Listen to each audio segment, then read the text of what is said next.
Hello everyone, very good morning to all of you. आप सभी का हमारे चैनल सुमन क्लासेस में हार्दिक स्वागत और अभिनंदन। पिछले वीडियो में मैंने चर्चा की थी प्रबंधन की, यानी मैनेजमेंट की, उसका अर्थ, संप्रत्यय, उसका प्रकृति और विशेषताएं। आज हम बात करने वाले हैं शैक्षिक प्रबंधन की। शैक्षिक प्रबंधन, शैक्षिक प्रबंधन, इसी को हम अंग्रेजी में कहते हैं एजुकेशनल मैनेजमेंट।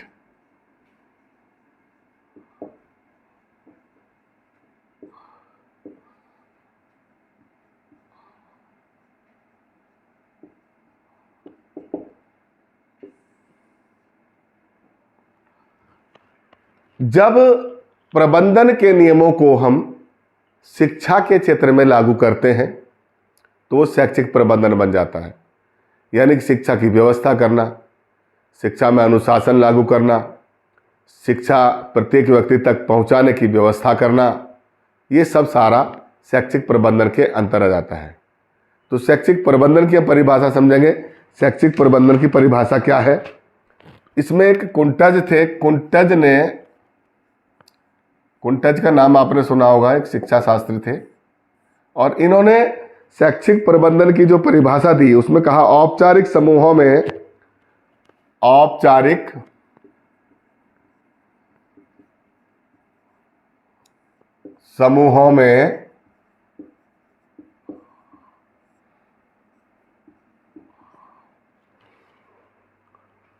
लोगों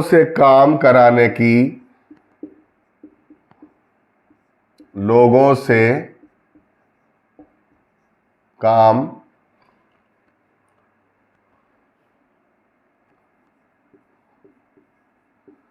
कराने का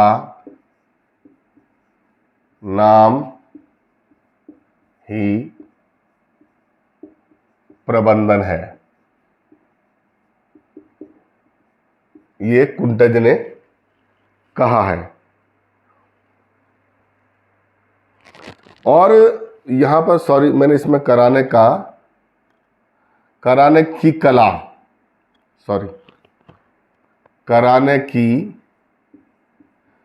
कला का नाम ही प्रबंधन है। और ये इन्होंने इसलिए दो शब्द इस्तेमाल किए, एक तो औपचारिक समूहों में और लोगों से।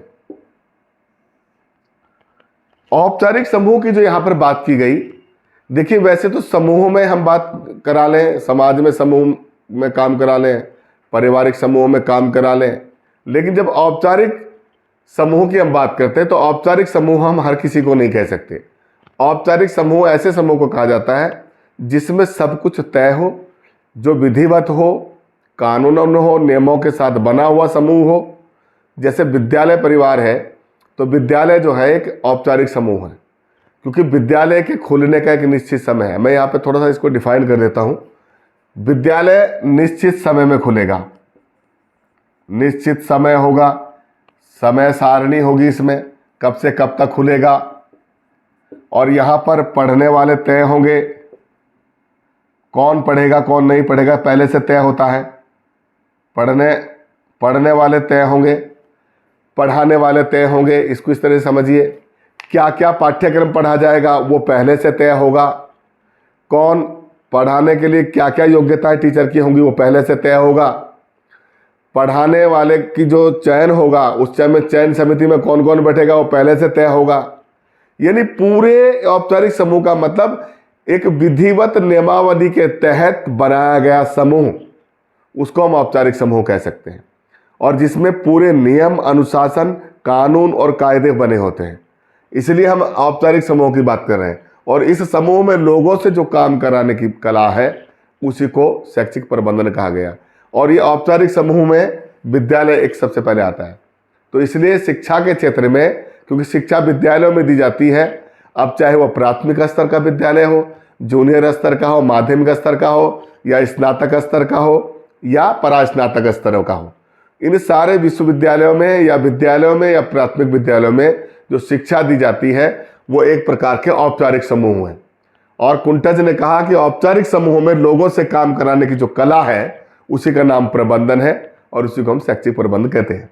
तो एक तो ये बात आपको समझ में आ गई होगी औपचारिक समूह की मैंने जो बात कही, क्योंकि हम और गांव में या समाज में जो समूह रहते हैं वो निरंतर किसी नियमावली के तहत काम नहीं करते।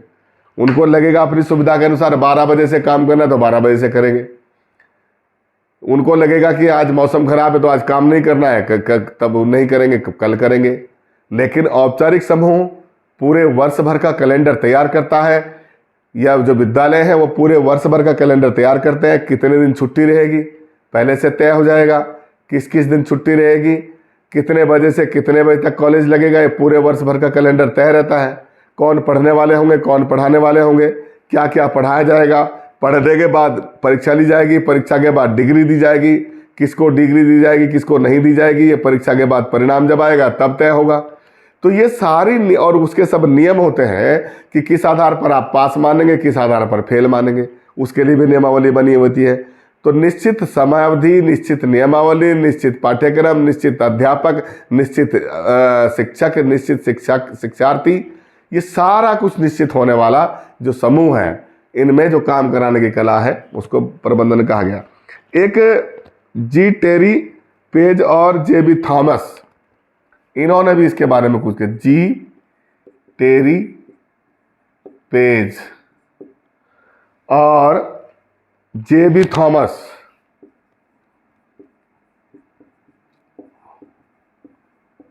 जे बी थॉमस, इन्होंने भी इसके बारे में जो अपने बात कही, इन्होंने कहा है शैक्षिक प्रबंधन विद्यमान शैक्षिक संस्थान एवं प्रणाली के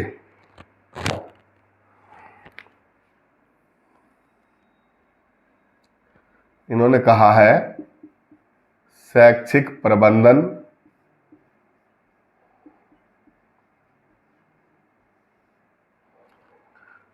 विद्यमान शैक्षिक प्रणाली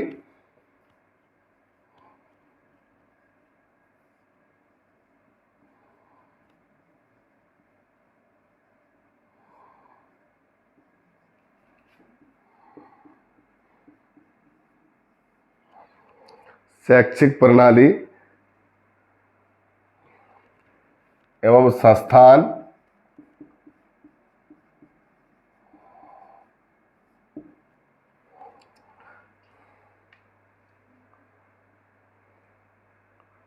के संगठन तथा प्रशासन का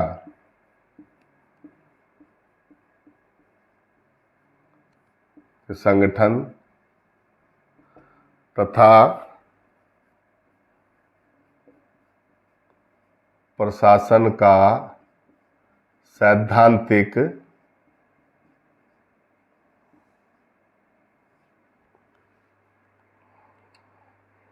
एवं व्यवहारिक स्वरूप है, एवं व्यवहारिक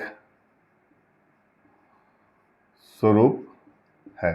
इसको इस तरह से समझिए कि ये पेज और जे बी थॉमस ने कहा है कि जो शैक्षिक प्रबंध है ये विद्यमान शैक्षिक प्रणाली, यानी जो भी शैक्षिक प्रणाली है, जो शिक्षा का जो संगठन है, प्रणाली है जो चल रही है, जो संस्थान यानी इंस्टीट्यूट है, उसके संगठन तथा प्रशासन का, मतलब जो संगठन है शिक्षा का और जो उसका प्रशासन है, प्रशासनिक व्यवस्था है, उसका सैद्धांतिक एवं व्यवहारिक रूप है।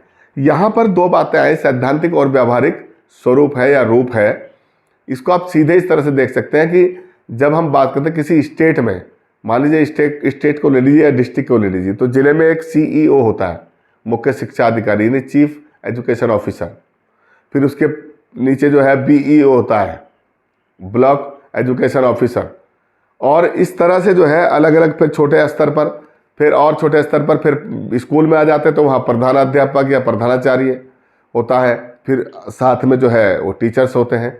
तो एक शिक्षा का जो संगठन है और उसमें जो प्रशासन के लिए एक एक अधिकारी बैठाया गया है, चाहे वो स्कूल में प्राचार्य हो, वो प्रशासन चलाता है पूरे विद्यालय का, या प्रधानाचार्य हो या प्रधानाध्यापक हो, या जिले में पूरे जिले की शिक्षा व्यवस्था को देखने के लिए मुख्य शिक्षा अधिकारी हो, या पूरे प्रदेश में जो सबसे बड़े अधिकारी होते हैं शिक्षा के, उनकी बात हो, तो एक इसका व्यावहारिक और सैद्धांतिक रूप है क्या? शैक्षिक प्रबंधन, ये इन्होंने कहा है। और शिक्षा का जो प्रबंध है वो इस बात से पता लगता है कि सबसे बड़ा अधिकारी एक ऊपर बैठा है, फिर उससे छोटा अधिकारी बैठा है, फिर छोटा अधिकारी बैठा है, फिर छोटा अधिकारी बैठा है, और फिर इस तरह से अधिकारी आते हैं। यहाँ फिर प्रधानाध्यापक होता है, फिर उसके साथ टीचर होते हैं, और फिर छात्र होते हैं, और कोई शिक्षा की व्यवस्था के लिए पूरा एक सिस्टम बना रहता है।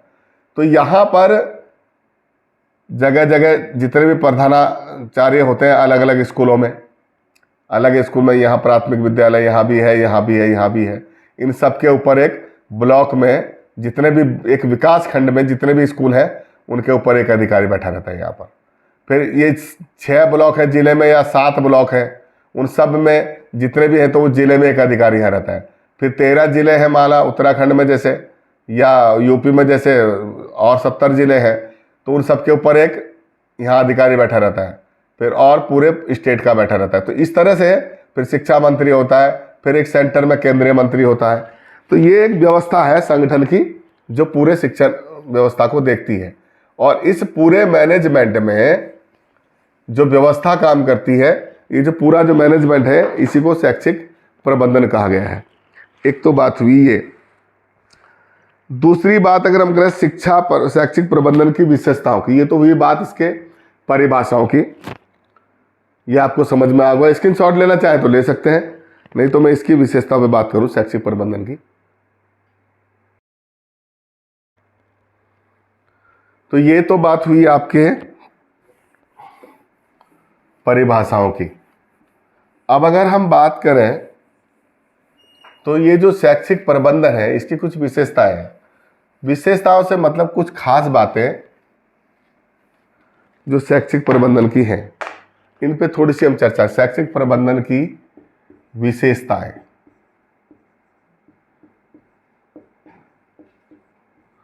इन पे अगर हम बात कर लें तो बिंदुवार इनको थोड़ा सा समझते हैं कि इसकी क्या क्या खास बातें हैं। इसकी खास बात यह है कि ये जो शैक्षिक प्रबंधन है इसको ही हम प्रबंधन कहते हैं। अब इसको शैक्षिक प्रबंधन कह लो या शैक्षिक प्रबंधन इसको इसलिए कहते हैं कि जब शिक्षा के क्षेत्र में प्रबंध की बात करते हैं तो शैक्षिक प्रबंधन बन जाता है। लेकिन अगर किसी ये बैंक के प्रबंधन की बात होती, बैंकिंग प्रबंधन की बात होती, तो वहाँ बैंकिंग मैनेजर की बात करते, या किसी इंडस्ट्री में किसी मैनेजमेंट की बात होती तो वहाँ पर इंडस्ट्री मैनेजमेंट की बात करते। तो शब्दों का जो यहाँ पर जुड़ाव है, जैसे शिक्षा के संबंध में है तो शैक्षिक प्रबंधन, इंडस्ट्री से संबंध में है तो इंडस्ट्री का प्रबंधन, तो यहाँ पर प्रबंधन की बात है। और ये जो प्रबंधन शब्द हम इस्तेमाल कर रहे हैं, प्रबंधन एक अधिकार प्रणाली है। मैंने पिछले वीडियो में भी आपको बताया था जब मैं प्रबंधन पढ़ा रहा था, प्रबंधन एक अधिकार प्रणाली है, ये इसकी विशेषता है। और ये अधिकार प्रणाली इसलिए है कि यदि इसमें अधिकार नहीं होंगे तो आप प्रबंधन नहीं कर पाओगे। जैसे शिक्षा के क्षेत्र में यदि हम ये कहें प्रबंधन एक अधिकार प्रणाली है, मान लीजिए एक किसी प्राइमरी विद्यालय का प्रधानाध्यापक है, इसके साथ में 5-6 टीचर काम करने वाले हैं, पढ़ाने वाले हैं, और यदि इनमें कुछ टीचर काम नहीं करते तो इस प्रधानाध्यापक को अधिकार है इनके खिलाफ कार्रवाई करने का, कानूनी कार्रवाई करने का। कानूनी कार्रवाई करने का वो उनकी शिकायत भी कर सकते हैं, जिले में भी कर सकते हैं, स्टेट में भी कर सकते हैं, या अपने ब्लॉक डेवलपमेंट ऑफिसर पर भी BEO के पास भी कर सकते हैं, CEO के पास भी कर सकते हैं। तो इनको नियंत्रित करने के लिए ये जो लोग औपचारिक संगठन में काम करते हैं, इनकी योग्यता तो सबकी बराबर है, और इन्हीं में से सीनियर आदमी जो होता है वो प्रधानाध्यापक बन जाता है। तो किसी की कोई क्यों सुनेगा, वो कहेगा मैं भी उतना ही पढ़ा लिखा हूं जितने आप हो। लेकिन नहीं, यहाँ पर बात यह है कि जब ये इन्हीं में से एक आदमी छट के यहाँ चला जाता है तो इनके पास कुछ स्पेशल अधिकार आ जाते हैं, पावर्स आ जाती है। वो पावर ये होती है कि जब ये काम नहीं करेंगे तो वो इनके खिलाफ कुछ भी लिख सकता है, इनका रिकॉर्ड में खराब कर सकता है। एक वो CR लिखी जाती है जिसमें इनका भविष्य का रिकॉर्ड लिखा जाता है, इन्होंने कैसा अपना कार्य किया ड्यूटी के दौरान, कैसा कार्य है, संतोषजनक है, उत्कृष्ट है, अच्छा है कि नहीं है, और उसके फिर नंबर मिलते हैं, उसके आधार पर प्रमोशन होते हैं, जो प्रक्रिया है। तो इस अधिकार प्रणाली का यहाँ पर इतना बड़ा महत्व है कि यदि किसी भी प्रबंधक के पास, प्रबंधक मतलब जो प्रबंध करता है, शिक्षा के क्षेत्र में दो वर्ग होते हैं, यानी एक तो प्रबंधक वर्ग और दूसरा प्रबंधित वर्ग। यानी प्रबंधक वर्ग में वो लोग आते हैं जो प्रबंध करते हैं या मैनेजर होते हैं या हेड ऑफ डिपार्टमेंट होते हैं, और प्रबंधित में वो वर्ग आता है जिनके ऊपर ये एक शासक बिठाया जाता है, यानी बाकी टीचर्स, स्टाफ, कर्मचारी लोग प्रबंधित वर्ग में आते हैं। और स्पेशल पावर रहती है हेड ऑफ डिपार्टमेंट के पास, जैसे स्पेशल किसी विद्यालय का, कॉलेज का या स्कूल का एक प्रधानाध्यापक होता है या इंटर कॉलेज का प्रिंसिपल होता है। तो ये अधिकार प्रणाली यदि ना हो, अधिकार प्रणाली है ये, प्रबंधन के पास यदि प्रबंधक के पास अधिकार नहीं होंगे तो इसकी बात तो कोई मानेगा ही नहीं, और मानेगा नहीं तो फिर ये काम कैसे कराएगा। जबकि प्रबंधन अधिक लोगों से या संगठित लोगों से या समूह में रह रहे लोगों से काम कराने की कला है, तो वो जो कला है वो ये अधिकार है, इस अधिकार के आधार पर वो उनसे काम कराता है। एक तो बात हुई है। और शिक्षा के क्षेत्र में प्रबंधक तथा प्रबंधित दो वर्ग होते हैं, मैं बता चुका हूं आपको, दो वर्ग होते हैं इसमें, एक प्रबंधक वर्ग और दूसरा हो गया प्रबंधित वर्ग। प्रबंधित वर्ग जिसके ऊपर ये प्रबंधक नियंत्रण रखते हैं। अब हम दूसरी बात करें तो शैक्षिक प्रबंधन एक समन्वयकारी संसाधन भी है। दूसरी विशेषता है प्रबंधन एक समन्वयकारी संसाधन है।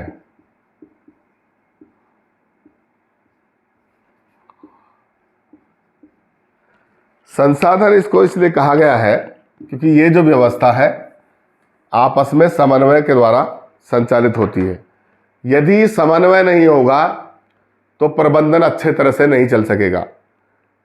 यहां पर समन्वय का मतलब है कि एक प्रिंसिपल या एक प्रधानाध्यापक जब अपने कर्मचारियों से या अपने साथियों से काम लेता है अपने उद्देश्यों की प्राप्ति के लिए, स्कूल के उद्देश्य की प्राप्ति के लिए या शिक्षा के जो उद्देश्य हैं उनको प्राप्त करने के लिए, तो एक प्रबंधक की यह भी जिम्मेदारी बनती है कि वो आपस में ये भी समन्वय बनाए रखे कर्मचारियों से कि कहीं उनकी किसी दिक्कत का कोई सामना तो नहीं उनको करना पड़ रहा है, या उनकी कोई ऐसी परेशानी जो उनको काम करने में बाधा कर रही है तो उस बाधा को दूर करने का भी उसको प्रयास करना पड़ेगा, या उनके साथ समन्वय स्थापित करके, तालमेल बिठा करके उनकी समस्याओं को समझने का प्रयास करना, उनकी दिक्कतों को दूर करना, उनकी कोई रिक्वायरमेंट है किसी शिक्षण के कार्य को करने के लिए उस जरूरतों को पूरा करना, ये भी प्रबंधक की व्यवस्था है। तो ये जो एक प्रबंधन है, समन्वयकारी संसाधन है, ये भी इसकी एक बात है।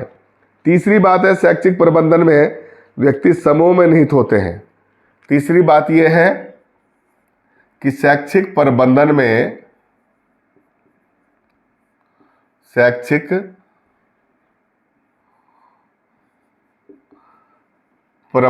में व्यक्ति समूह में निहित होते हैं।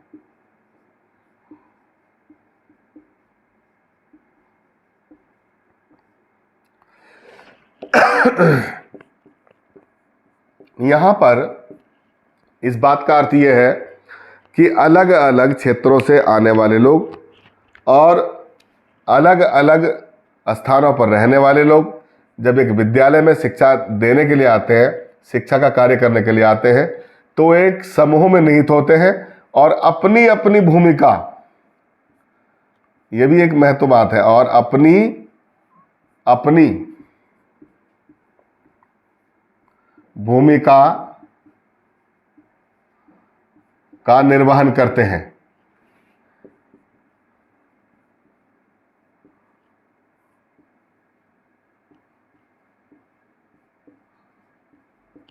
ठीक 10 बजे विद्यालय खुलता है, चाहे वहां लिपिक हो, कर्मचारी हो, या 4th क्लास का कर्मचारी हो या प्रधानाध्यापक हो, सब लोग एक स्थान पर आ जाते हैं अलग अलग क्षेत्रों से, अलग अलग भाषा बोली के होने के बाद भी, और यहाँ पर जब विद्यालय में आते तो एक समूह में निहित हो जाते हैं, और समूह में एक मुखिया होता है प्रधानाध्यापक, बाकी उसके अधीन सब कार्यक्रम में अपने अपने कार्यों में निहित होते हैं। जिसका पढ़ाने का काम है पढ़ाने में लग जाता है, जिसका लिखने का काम है वो क्लेरिकल स्टाफ का या बाबू का वो उसमें लग जाता है, जिसका अन्य जो समूह के कर्मचारी हैं या जो अन्य कर्मचारी हैं उनको जो जिम्मेदारी दी गई वो उसमें लग जाते हैं। तो ये अलग अलग क्षेत्रों से आकर भी व्यक्ति एक समूह में निहित होते हैं और अपनी अपनी भूमिका में लग जाते हैं, और इस प्रकार शैक्षिक प्रबंधन में लगे व्यक्ति जो है व्यक्ति न होकर के बल्कि एक समूह में निहित रहते हैं। ये एक इसकी व्यवस्था, ये विशेषता है। और शैक्षिक प्रबंधन मूल रूप से वह क्रिया है जो कार्य का संपादन करती है। देखिए एक महत्वपूर्ण बात यह भी है, शैक्षिक प्रबंधन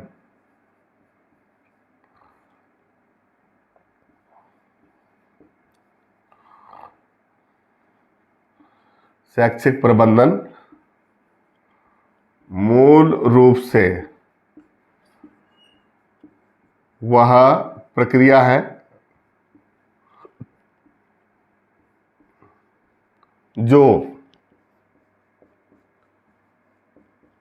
कार्य का संपादन करती है।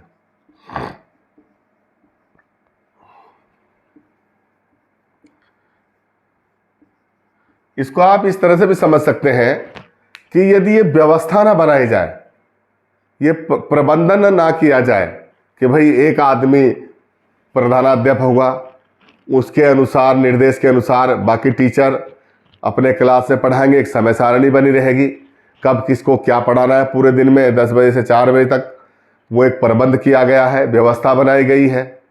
कौन पानी पिलाएगा, कौन रजिस्टर का काम करेगा, कौन बच्चों की देखरेख करेगा, कौन खेलकूद कराएगा, कौन उन्हें व्यायाम कराएगा, कौन कागज संबंधी कार्रवाई करेगा।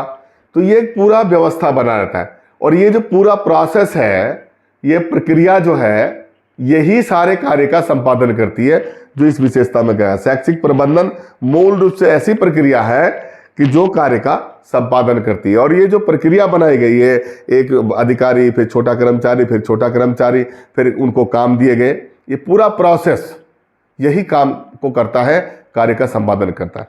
ये इसकी विशेषता हो गई। एक और विशेषता की बात करें तो प्रबंधन किसी भी कार्य को समुचित दिशा देने में सहयोगी रहता है। यानी कि एक विशेषता पर और बात कर लें, प्रबंधन किसी भी कार्य को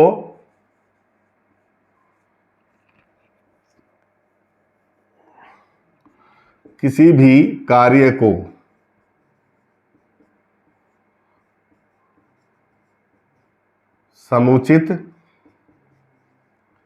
दिशा देने में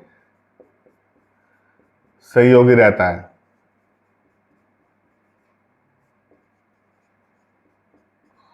ये जो मैनेजमेंट है, प्रबंधन है, मान ले कोई भी कार्य है, उसको आप किस रूप में करना चाहते हैं, जिस रूप में भी आप चाहें उसको जो भी दिशा चाहे आप दे सकते हैं।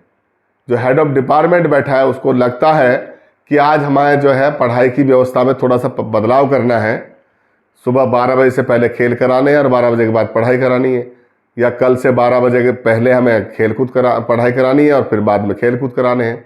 तो कार्य के स्वरूप को जिस तरफ से चाहे दिशा देनी चाहे दे सकते हैं। ये प्रबंधन की अपनी व्यवस्था रहती है। तो ये तो थी इसकी कुछ विशेषताएं शैक्षिक प्रबंधन की, जिनकी हम बात कर चुके। इसका आप स्क्रीनशॉट लेना चाहे तो लें। इसके बाद में जो अगला टॉपिक है उस पर बात करता हूं, तो वो शैक्षिक प्रबंधन के क्षेत्रों पे बात करेंगे थोड़ा सा। आप इसका स्क्रीनशॉट ले लीजिए। इसका स्क्रीनशॉट आपने लिया होगा। इसके बाद जो मैं अगले बिंदु में बात कर रहा हूं, शैक्षिक प्रबंधन के क्षेत्र। अब क्षेत्र से मतलब यह है कि शिक्षा के क्षेत्र में ऐसे कौन से क्षेत्र हैं जहां यह प्रबंधन कार्य करता है, उस बात से हमारा तात्पर्य रहेगा। तो शिक्षा के क्षेत्र में ऐसे 9 मुख्य क्षेत्र हैं जहां शैक्षिक प्रबंधन कार्य करता है। अब ये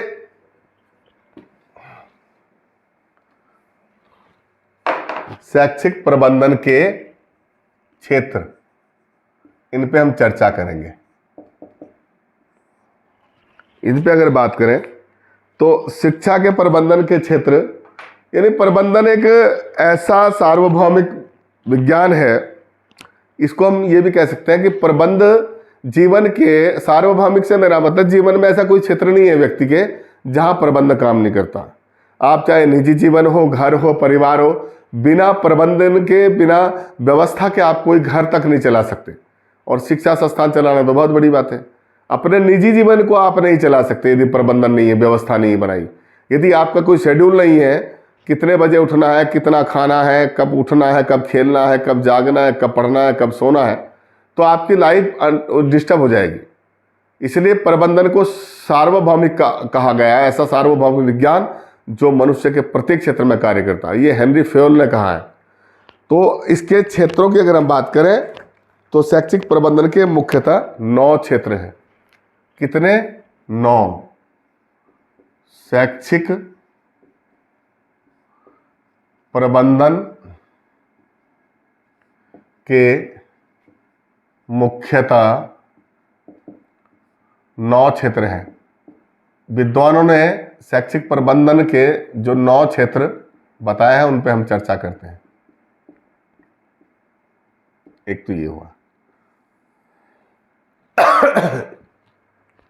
इनमें नंबर 1 बात करें तो शैक्षिक प्रबंधन के मुख्य जो 9 क्षेत्र हैं उनमें पहला है उत्पादन प्रबंधन। नंबर 1 उत्पादन प्रबंधन। मैं हेडिंग इसके केवल लिखूंगा, इसको आप समझ लीजिए थोड़ा सा। उत्पादन इसकी जो है प्रोडक्शन मैनेजमेंट की हम बात करें, जिसको हम उत्पादन प्रबंधन कहते हैं, तो ये जो है उत्तम शैक्षिक उपलब्धि को ध्यान में रखकर इस प्रबंधन का निर्माण किया गया है, जो शिक्षा के स्तर को उच्च बनाता है। उत्पादन का मतलब यहाँ पर प्रोडक्शन से है, और प्रोडक्शन का मतलब आप देखिए कि जीवन में जो अच्छे शिक्षा शास्त्री हैं, बड़े विद्वान शिक्षा शास्त्री, उन्होंने कहा जीवन में शिक्षा से बड़ा कोई निवेश नहीं है। आप देश के अंदर देश के नागरिकों को अच्छी शिक्षा दोगे तो अच्छे इंजीनियरों का उत्पादन होगा, अच्छे डॉक्टर्स पैदा होंगे, अच्छे टीचर्स पैदा होंगे, अच्छे नागरिक पैदा होंगे, अच्छे नेता पैदा होंगे, अच्छे अर्थशास्त्री पैदा होंगे। और ये सब कहाँ से निकलेंगे? शिक्षा के क्षेत्र से। और ये शिक्षा का क्षेत्र कब ऐसे नागरिक पैदा करेगा? जब शिक्षा की गुणवत्ता में सुधार आएगा, शिक्षा के स्तर में सुधार आएगा। और ये तब आएगा जब अच्छा उत्पादन प्रबंधन होगा। तो ये जो प्रबंधन की हम बात कर रहे हैं, प्रोडक्शन मैनेजमेंट की, प्रबंधन विद्यालय का अच्छा होगा तो यहाँ जो पढ़ने वाले छात्र हैं उनका प्रोडक्शन अच्छा होगा।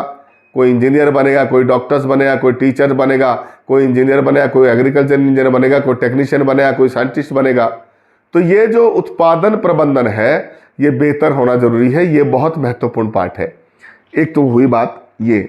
दूसरा है वित्तीय प्रबंधन, जिसको हम फाइनेंशियल मैनेजमेंट कहते हैं अंग्रेजी में।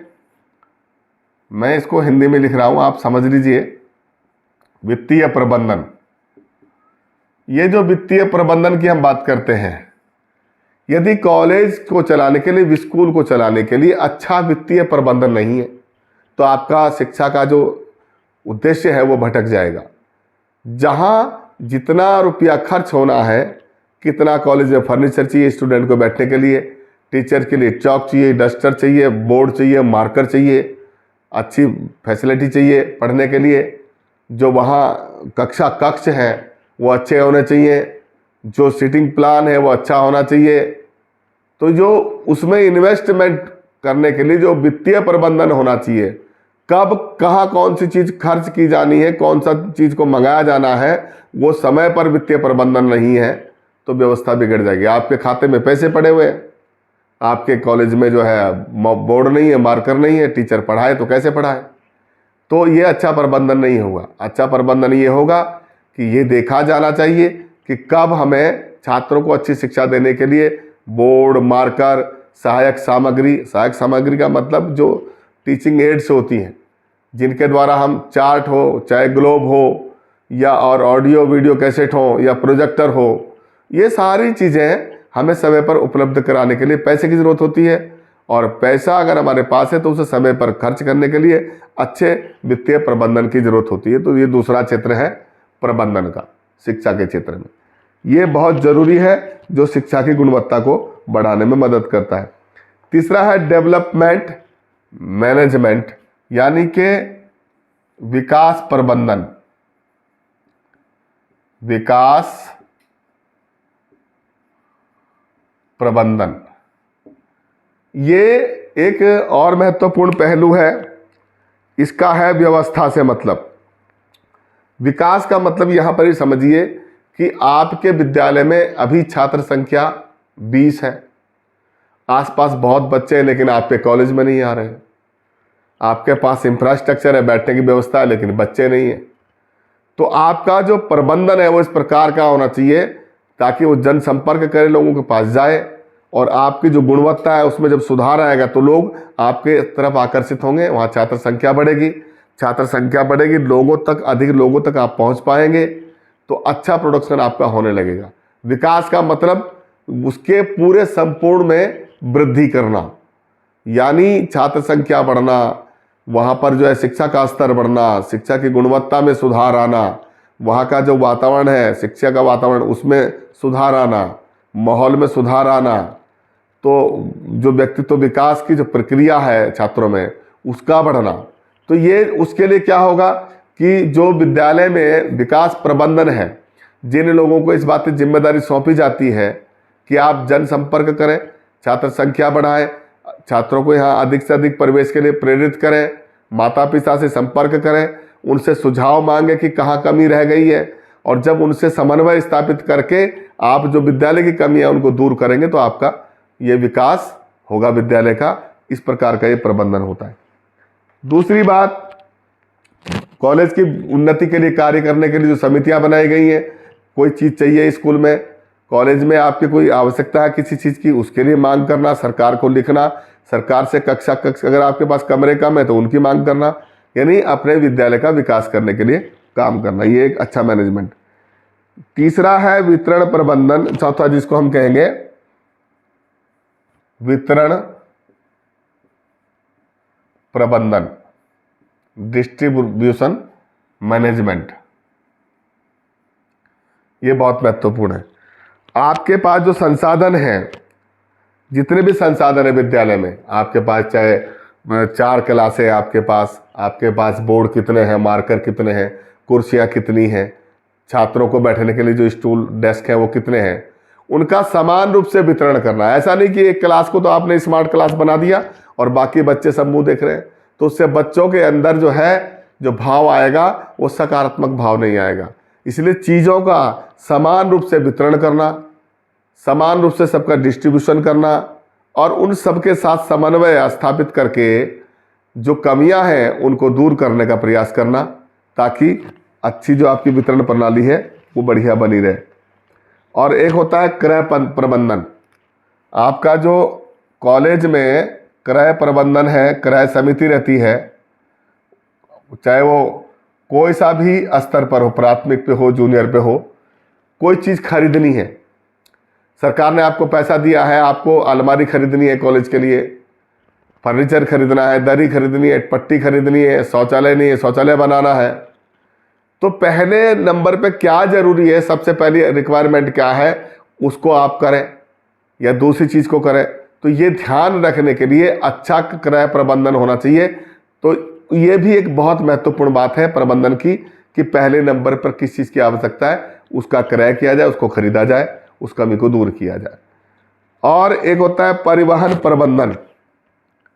परिवहन प्रबंधन का मतलब आने जाने की व्यवस्था, वो चाहे छात्रों की हो और वो चाहे अध्यापकों की हो या कर्मचारियों की हो, इस बात के लिए भी अच्छी व्यवस्था होनी चाहिए। तो अध्यापक या अन्य कर्मचारी कहाँ से आते हैं, कैसे आते हैं, कहीं ऐसा तो नहीं कि उनको आने कॉलेज तक पहुंचने के लिए कोई साधन ही ना हो। तो परिवहन व्यवस्था, परिवहन प्रबंधन इस प्रकार का होना चाहिए ताकि वहाँ छात्र आ सकें, टीचर आ सके, अपने समय पर आने जाने की उनके लिए सुविधा हो, उस बात का प्रबंधन करना, ये परिवहन प्रबंधन कहलाता है। इसमें भी प्रबंधन की जरूरत होती है विद्यालयों के अंदर। संस्थापन प्रबंधन, इससे अगला एक है संस्थापन प्रबंधन। संस्थापन प्रबंधन, संस्थापन प्रबंधन की जब हम बात करते हैं तो इसमें संस्था के भवन, उपकरण और अन्य साधनों का प्रबंधन किया जाता है। जैसे संस्थापन का मतलब स्थापना करना, बिल्डिंग बनाना, कमरे बनाना या कोई अन्य उपकरण है, इन सब की व्यवस्था करने वाला जो प्रबंधन होता है वो संस्थापन प्रबंधन कहलाता है। यहाँ भी प्रबंधन इस क्षेत्र में एक बड़ा काम करता है। और 8वां होता है सेवा वर्गीय प्रबंधन। सेवा वर्गीय प्रबंधन, इस प्रबंधन में जो सेवा वर्गीय कर्मचारी हैं, जो सेवा करने वाले हैं, जो वहाँ कर्मचारी हैं संस्थान में, जो कार्यालय व्यवस्था की जाती है, संस्थान में अध्यापक, कर्मचारी आदि और उसके पदभार की, उनकी भूमिका का निर्धारण किया जाता है। जो सेवा वर्गीय प्रबंधन है, मान लिए यहाँ 5 टीचर हैं, टीचर है 5, कौन किसको पढ़ाएगा, क्या क्या है, उनकी योग्यता क्या है, उसके अनुसार उनको काम देना। फिर जो चतुर्थ श्रेणी कर्मचारी हैं उनको काम बांटना, कौन ऑफिस में काम करेगा, कौन रजिस्टर इधर उधर करेगा, कौन कागजात का रखरखाव करेगा, कौन चाय पानी देखेगा, ये सारा उनके कार्यों का वितरण करना। और दूसरे जो कर्मचारी हैं, ऑफिस के बाबू है, लिपिक है, कौन किस काम को करेगा, इन सब की व्यवस्था करने का जो कार्य है, कर्मचारियों को उनका कार्य का दायित्व सौंपना, ये सब सेवा वर्गीय प्रबंधन में आता है। और इसके अलावा एक होता है 9वां कार्यालय प्रबंधन।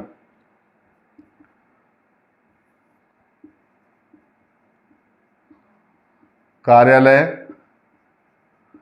प्रबंधन, कार्यालय की देखभाल करना या कार्यालय का संचालन करना।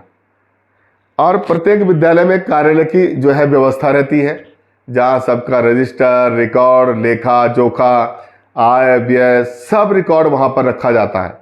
तो इस कार्यालय का जो प्रबंधन होता है, इसमें कार्यालय की व्यवस्था की जाती है, जिसमें विद्यालय से संबंधित सारे अभिलेखों का लेखा जोखा जो है इसमें कार्यालय में रहता है। तो ये शैक्षिक प्रबंधन के जो क्षेत्र थे, इसमें मुख्य 9 क्षेत्र थे, इन पे मैंने अलग अलग चर्चा की। मैं समझता हूँ ये सब आपको समझ में आ गए होंगे। इसका आप स्क्रीनशॉट लेना चाहें तो ले सकते हैं।